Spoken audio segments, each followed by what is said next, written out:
Mes amis Balance, alors nous sommes dans le tirage pour le mois d'avril. Nous sommes le 18 mars, donc ce tirage sera également valable pour tout le printemps.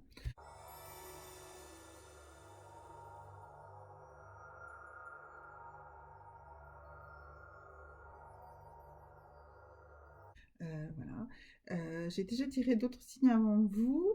Euh, pour moi, l'inspiration est très très forte aujourd'hui. Les messages sont très très clairs. Donc je suis vraiment ravie de faire ce tirage pour vous ça aujourd'hui. Donc c'est le tirage pour le mois d'avril. Et on y va. Alors, on va commencer par quoi pour vous, mes amis? On y va avec cet oracle de l'abondance. Oula, alors. On y va, on y va. Alors, pour vous,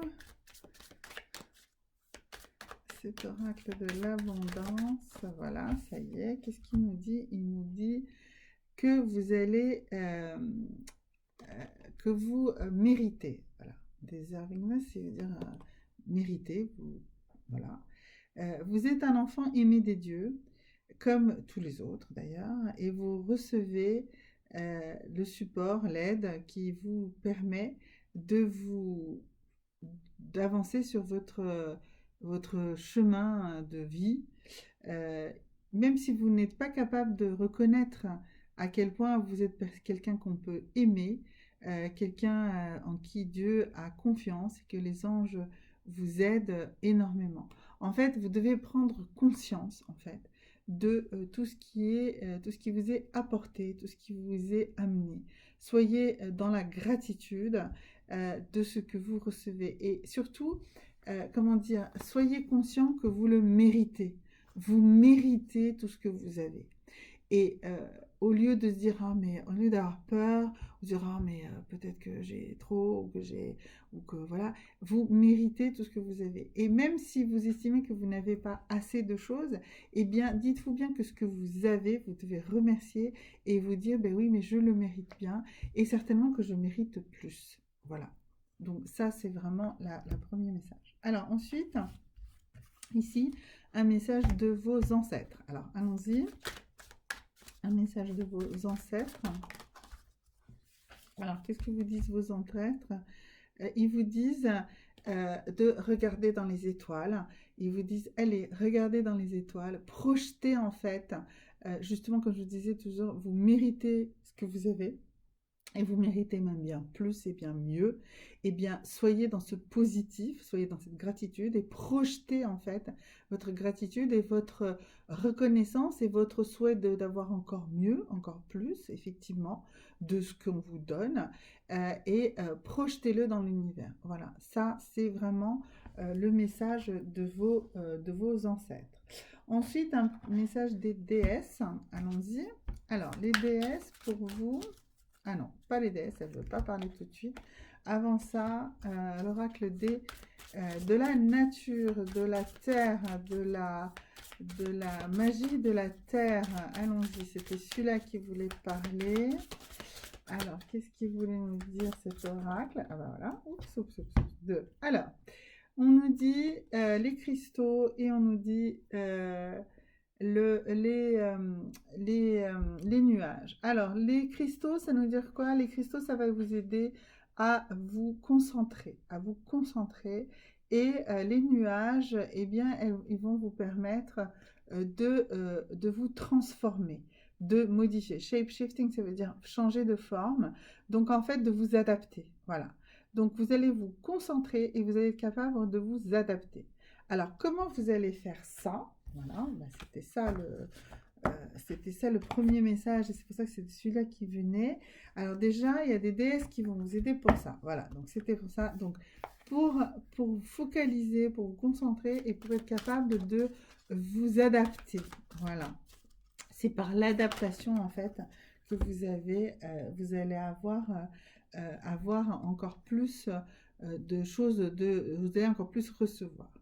Alors, on nous dit ici d'abord Tara, blanche Tara, white Tara, c'est votre sensibilité.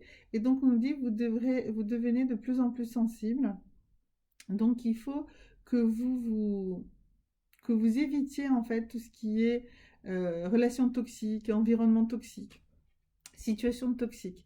Éloignez-vous de tout ce qui est toxique parce que vous êtes de plus en plus sensible et perméable à ça, d'accord?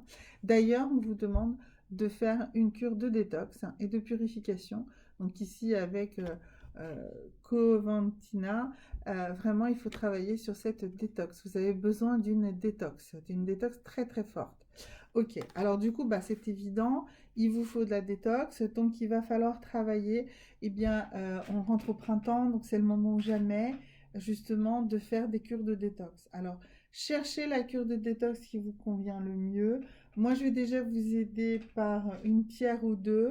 Et puis, pour le reste, écoutez, appelez-moi, enfin, je veux dire, envoyez-moi un message, soit en dessous d'une vidéo, soit par mail. Et je travaillerai sur un protocole de détox plus adapté pour vous, d'accord? Qui soit plus spécifique. Mais déjà, une pierre purifiante, eh bien déjà, il va falloir que vous travaillez avec de la nacre. Donc, elle va vous aider à drainer les liquides, et elle va amincir le corps. Voilà, elle va vraiment travailler là-dessus. Et psychologiquement, elle va vous permettre d'avoir plus de résistance. Vous allez être plus autonome et vous allez moins chercher une autorité pour vous guider. Vous allez vous sentir moins affecté par les situations pesantes. L'énergie douce et progressive de la nacre elle doit être portée longtemps, si possible, en contact avec la peau. Donc là, je vous parle de nacre, mais ça peut être également des perles, tout simplement. C'est aussi de la nacre. Et donc les perles, on les fait vivre sur sa peau. Donc ça va vous aider aussi dans cette détoxification qui apparaît absolument indispensable pour vous. Je vous demanderai aussi de jeter un œil. Alors là, ce mois-ci, la prochaine nouvelle lune, alors la pleine lune, c'est une pleine lune de remplissage. Donc entre la prochaine pleine lune, qui sera le 28 mars et qui est en balance, et la prochaine nouvelle lune, donc qui elle sera le 12 avril et qui est en bélier, c'est là où il faut travailler votre phase de détox. Donc du 28 mars au 12 avril, il faut travailler la détox, d'accord? Et donc déjà le 28 mars, alors attendez, il faut que je vois un tout petit peu ce qu'on me conseille sur le 28 mars. Alors, attendez, le 28 mars. Alors, eh bien, le 28 mars, eh bien, vous allez déjà commencer une détox en buvant du vinaigre de cidre, d'accord? Vous allez diluer quelques cuillères. Alors, progressivement, vous allez commencer par un verre et une cuillère à café de vinaigre, et puis ensuite 2 cuillères à café. Vous allez aller jusqu'à la limite de ce que vous êtes capable de faire, d'accord? Et vous allez boire à jeun tous les matins, ça, déjà. Donc, de l'eau avec du vinaigre de cidre, de pomme, bien sûr, naturel, que vous achetez vraiment, qui n'est pas pasteurisé ni rien, et vous allez faire une détox avec ça. Vous allez voir, ça c'est une détox. Alors c'est une détox assez générale, surtout ça va travailler sur tout ce qui est voie biliaire, parce que en fait, ce cidre, alors bon, vous pouvez aussi boire du cidre, voilà, mais bon, il y a de l'alcool quand même dedans.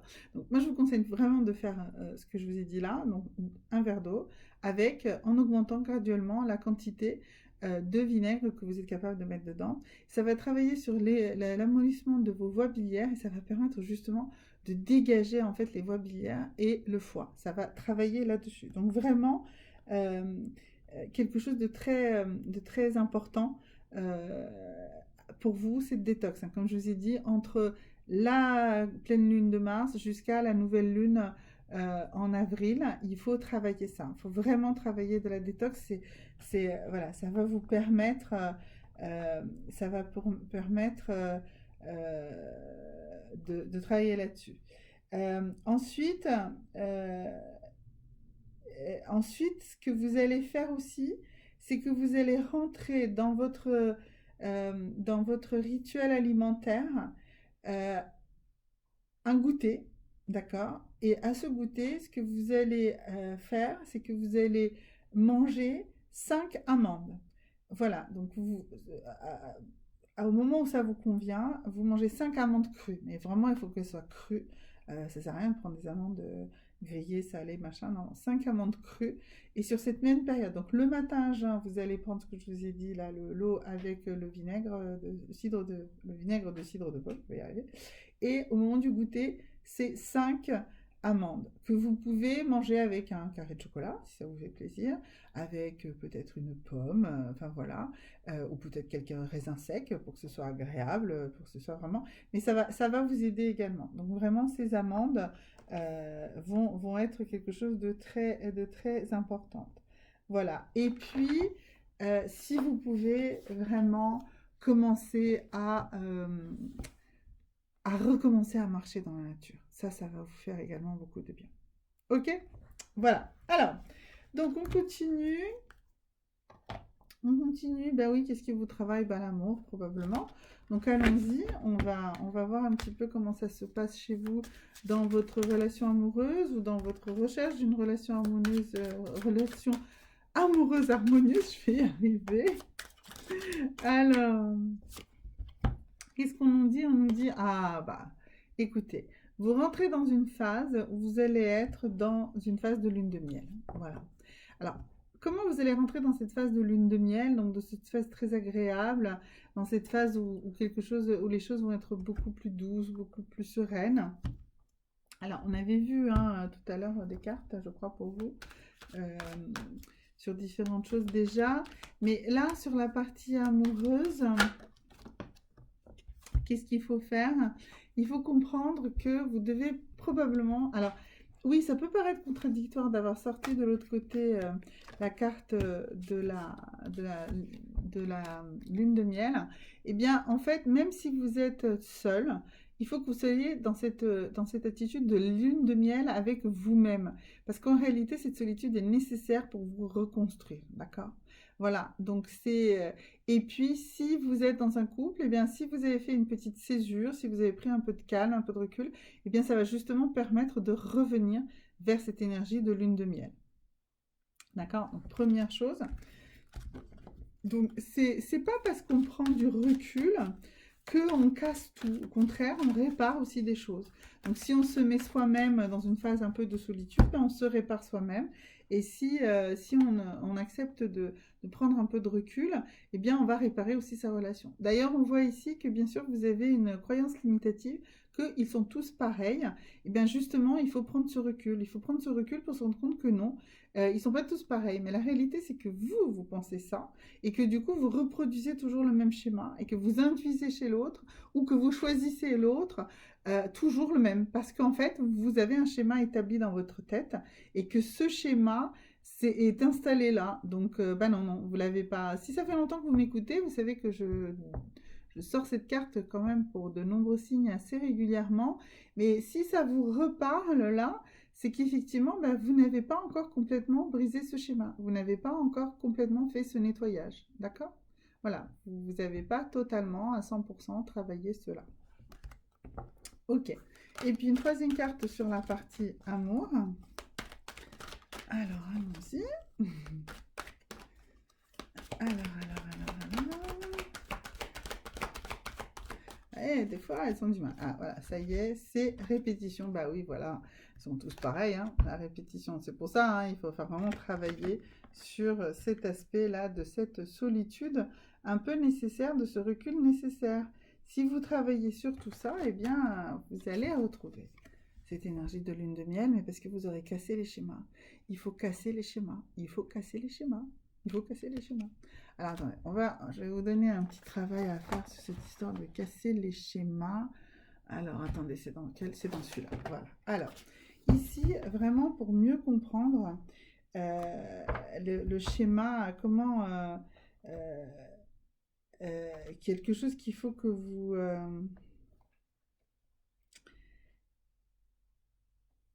Voilà, en fait, si vous voulez... Alors, attendez, je vais vous parler, voilà, de la pensée. Les pensées, en fait, vos pensées émettent des fréquences, positives ou négatives selon leur formulation. Vos pensées circulent d'abord dans votre corps, dans votre monde émotionnel, puis se manifestent au travers d'expériences. Vous voyez? C'est pour ça que je vous parle, ça y est, vous reproduisez tout le temps les mêmes schémas.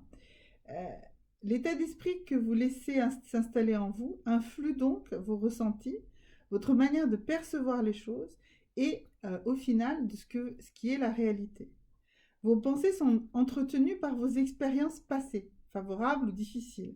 Elles sont chargées magnétiquement et déterminent la vibration que vous émettez à votre insu. C'est exactement ce que j'étais en train de vous dire. C'est-à-dire que si vous êtes dans cette notion de répétition, en fait, c'est vous qui l'a créé, cette répétition. Euh,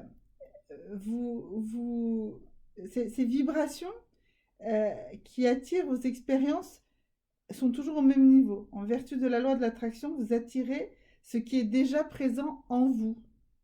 Votre réalité extérieure révèle les différentes facettes de votre identité. Elle est le miroir de votre propre système mental organisé. D'accord ? Donc il faut vous détacher de ces croyances, de ces pensées. Donc je vais vous donner une petite liste de croyances, de pensées qui engendrent en fait une réalité négative.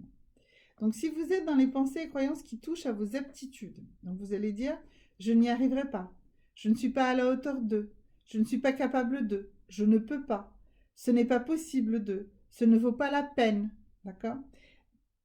Les pensées et les croyances qui touchent à vos valeurs, « je ne mérite pas »,« je ne suis pas digne d'eux »,« ce n'est pas pour moi, c'est trop beau »,« je ne vaux rien »,« je suis nul »,« je suis idiote, idiot »,« je ne suis pas assez intelligent, intelligente »,« je suis une déception ».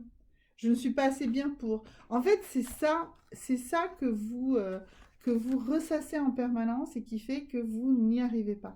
Et c'est pour ça que, comme je vous dis, cette solitude nécessaire pour aller vers cette lune de miel, en fait, c'est vraiment en cassant tout ça.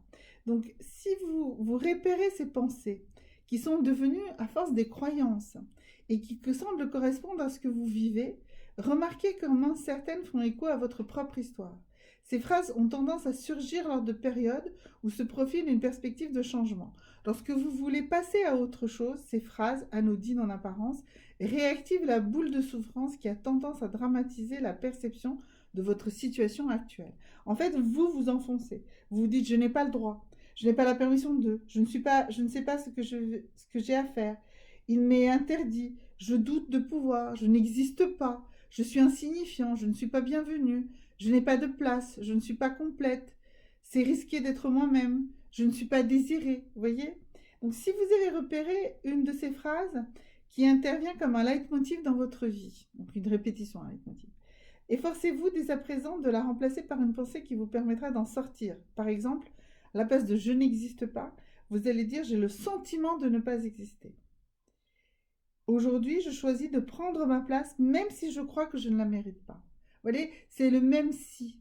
Même si je pense que je suis insignifiante, ben je le pense aujourd'hui, mais je vais devenir quelqu'un de plus signifiant. Je vais trouver ma place. Même si c'est risqué d'être moi-même, ça vaut le coup. Ça vaut le coup parce que, oui, ça paraît risqué, mais je vais prendre ce risque et je vais avancer. D'accord ?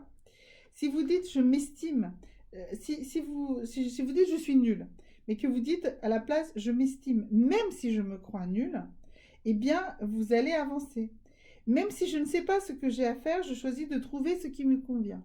Donc, en fait, il faut en fait faire le même si je vais. Vous voyez, même si cette pensée négative, vous ne pouvez pas tout de suite la gommer, c'est pas possible. C'est difficile, c'est compliqué. Donc, mais il faut à force vous dire que, voilà, même si je ne suis pas parfaite à 100%, même si je n'arrive pas toujours à tous mes objectifs, même si je ne suis pas le meilleur père au monde, même si, voilà, eh bien, je vais m'efforcer, je vais me donner la chance, je vais essayer un nouveau truc, vous voyez, c'est vraiment, même si je pense ne pas être assez bien, d'accord, ok, ben c'est possible, mais il faut que j'essaye. Il faut que j'essaye parce que même si je ne suis pas parfait, même si je ne suis pas assez bien pour ça, je ferai ma part des choses, d'accord ? Voilà, donc c'est vraiment... c'est en fait un protocole pour dissoudre ces choses, pour dissoudre ces mauvaises pensées. Donc, en fait, le but, c'est qu'au départ, vous prenez conscience de vos croyances et vous allez mettre en place un protocole de clarification mentale. Alors, première chose, vous allez faire une liste des pensées, des critiques ou des dépréciations que vous avez à votre égard. Vous pouvez demander à votre pouvoir créateur de collaborer à cette mise au point. En prenant un petit temps de réflexion, rappelez-vous d'une situation où vous n'étiez pas bien avec vous-même, d'une situation où vous viviez un échec. Écrivez les phrases que vous vous disiez probablement à ce moment-là. Par exemple, c'est bien fait pour toi, ce n'est pas possible, c'est de ma faute, je suis nulle, pauvre fille, machin ou pauvre mec. Voilà. Prenez un petit temps pour commenter chacune d'elles afin de les relier à votre histoire personnelle. Demandez-vous en quelle occasion ces phrases se réactivent. C'est ça qui est important. À quel moment ces phrases se réactivent? Ça nous arrive à tous. On fait des trucs et puis tout à coup on s'écroule. D'accord? C'est parce qu'on a réactivé ces phrases assassines, ces pensées assassines qu'on s'envoie à soi-même. Donc, prenez un petit temps pour commenter chacune de ces phrases et de comprendre à quelle occasion elles se réactivent. Troisième chose, choisissez pour commencer une croyance que vous allez explorer. Dans quelques temps, vous pourrez en choisir une autre à dissoudre et ainsi de suite. D'accord? Vous pouvez en prendre quelques-unes et noter un peu l'ordre. Voilà, vous en avez identifié plusieurs, donc faites une liste pour donner une ordre d'importance. Donc, quelles émotions ou sentiments sont associés à vos pensées restrictives? Cela vous indiquera d'où vient la charge émotionnelle attractive. Donc, ce qui fait que, cette répétition ici se répète toujours et que vous dites, ils sont toujours tous pareils. Hein, tous les mecs, toutes les nanas que je rencontre, c'est toujours la même chose. D'accord? Donc, vous pouvez vous référer aux émotions. En fait, ces pensées vont gérer des émotions. Donc, allez chercher les émotions que ces pensées ont provoquées. Et ensuite, demandez-vous quel comportement vous avez adopté à cette période-là. Et que croyez-vous au sujet des autres, du monde? Que deviennent vos relations avec vos proches quand vous êtes dans ces situations-là? D'accord? Et vous allez comprendre que vraiment, ce schéma que j'explique depuis un petit moment déjà, je ne suis pas la seule, hein, il y a plein d'autres personnes qui l'expliquent également, mais c'est un schéma qui marche réellement, et c'est vraiment une expérience, et même d'une expérience totalement personnelle, c'est ça. C'est ce qui se passe, tout ce qui se passe dans votre vie, vous êtes totalement extérieur, et n'a pas d'influence sur vous, jusqu'à ce que vous commencez à en penser quelque chose. Quand vous commencez à penser quelque chose, eh bien vous commencez à avoir l'émotion, et cette émotion va créer l'action, qui va créer votre réalité. Voilà. C'est aussi simple que ça. Voilà. Bon. Si vous avez envie de travailler là-dessus, si ça vous parle ce que je suis en train de vous dire, n'hésitez pas à me contacter par mail. Je fais du coaching justement là-dessus. Je travaille avec de nombreuses personnes déjà là-dessus et je vous promets, alors ça prend un peu de temps, c'est vrai, mais ça marche, d'accord? C'est vraiment le travail sur votre pensée. Alors, pour finir cette vidéo, la carte de l'oracle des visions. Eh bien, écoutez, la carte est déjà sortie. Donc, c'est une carte qui n'a pas de signification. Elle vous envoie un message à vous-même, un message de vous à vous. Vous devez la regarder, l'observer régulièrement et vous verrez que dans le temps, eh bien, vous recevrez des messages très différents, que vous évoluerez également par rapport à ça. Il y a plein de choses sur cette carte que vous voyez ou que vous ne voyez pas, que vous verrez à d'autres moments. Je ne donne aucun indice, c'est vraiment le tirage personnalisé pour vous, c'est vous qui vous le créez. Donc si vous avez besoin de la carte, n'hésitez pas à m'envoyer un petit mot et je vous enverrai une photo de la carte. Et c'est la carte numéro 12. Voilà, au revoir, passez un merveilleux mois d'avril et à bientôt.